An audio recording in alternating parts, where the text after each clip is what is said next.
You didn't know about the fifth. But anyway, well, this is a big problem, and now many of these people have glommed onto this anti-terrorism, counterterrorism thing after 9/11. But they're there. They've infiltrated.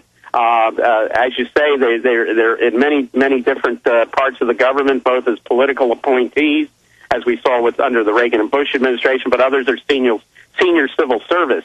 But you have to wonder about just what is the FBI up to when they're running these people and then they commit these acts. Well, Wayne, that's my question. I'm sure you remember 60 Minutes in '92, where the militia guys went in and they were hanging black people in effigy. BATF, FBI, close to 1,000, I think, at the meeting. Was it Alabama or South Carolina? In fact, pull up Good Old Boy Roundup for me. They were selling, N-word hunting licenses and all this. And I researched it more, and it's not just that the FBI and BATF and CIA are running the white supremacist groups and getting them to stage attacks and then take our rights, but they really are Nazis. So, what is going on? And then meanwhile, the ADL is like over them somehow. Very bizarre mixture of people. Well, I have to point out, I live in Arlington, Virginia, and this is where George Lincoln Rockwell had his American Nazi Party headquarters. And here's a guy who was a commander in the Navy during World War II.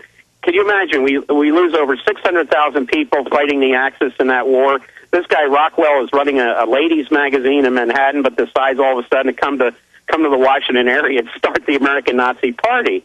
I heard from an old friend of mine, now deceased, who investigated Rockwell for Reader's Digest magazine and found out that a lot of his money was actually coming from the ADL. George Lincoln Rockwell, when he ran that magazine in New York, his biggest advertisers for U.S. Lady were Bergdorf Goodman, Macy's, Saks, Gimbel's, all these Jewish-owned department stores. Why in the world would he just then turn around, come to Washington, and start the American Nazi Party? Well, it's obvious that that he was part of this idea. We've got to keep our thing going. So we start this guy up, and we can point to him and say, look, there's still a threat. I think this has been going on for decades in this country, and the FBI is perfectly content to work with some of these people. And I think, I think it's part of this Hegelian dialectic where you have two sides playing off against one another. And in that, well, yeah, they got to have an enemy to take the general public's liberties and freedoms and spy on us. And so every time I research Nazis, I find out they're joined to the hip with the ADL and Southern Poverty Law Center and the FBI. They're just a bunch of whacked out freaks. I mean, what do you think about this hate crimes bill? I was reading the subsection and found out it's passed the House, that it has the same subsection as the other act, the cyberbullying, where it says if you criticize someone and it hurts their feelings, the feds will charge you with a felony. I mean, Wayne, it seems on every front, federal government takeover, private Federal Reserve takeover, a water bill takeover of all water in the country.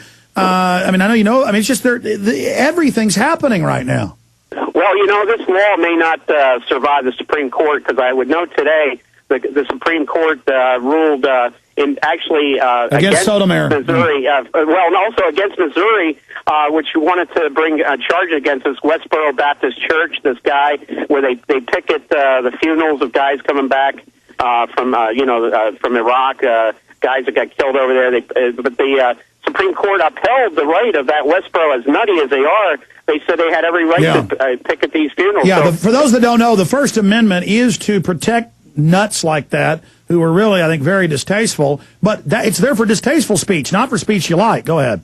Right. So I would say, based on the Supreme Court's ruling today, that hate crime legislation may not pass muster, because somebody obviously is going to bring suit against that if they're ever charged under that. And the Supreme Court, we've already got now the Supreme Court ruling in that particular area. So I don't think it'll pass. Well, Wayne, I've got to say, the Supreme Court, a lower federal court had said they could strip search little girls because she gave a friend a Advil, and they strip searched her. And the lower court said they could do that. The higher court, as you know, last Friday said they couldn't. So we're actually seeing. Except for Clarence Porno Thomas, he said it was perfectly okay. Yeah, but I have to say, we've been seeing some half-decent rulings out of the Supreme Court. What's going on up there? We've got David Souter, who turned out to be the worst nightmare for the neocons and all, their whole agenda. He's being replaced. My take on Sotomayor, even though she, the court ruled against her ruling on that New Haven firefighters deal, where they said that they were subject to reverse discrimination in exam. I have a feeling that Sotomayor is going to be very much like Judge Souter. The word is that she's very big on privacy issues, although there's not a whole lot of case law there, but people who know her, read her decisions, feel that she's really going to be another Souter. So we may see the court not move at all, especially in the area of, cracking down on free speech. Hey, Wayne, I was just on WayneMadsenReport.com, and I'm sorry I'm ignorant. I miss so many things. None of us are omnipresent here. You have a legal defense fund? What happened with that? Well, I was arrested in Alexandria back in March while interviewing a source. The source was arrested by the local gendarmes, and I asked what the charges were. They said they weren't going to tell me. Gave me a bunch of grief, and the next thing I knew, I was under arrest, charged with this Elizabethan England law that's still in the books here in the Commonwealth of Virginia. It's drunk in public, but it also means disorderly conduct.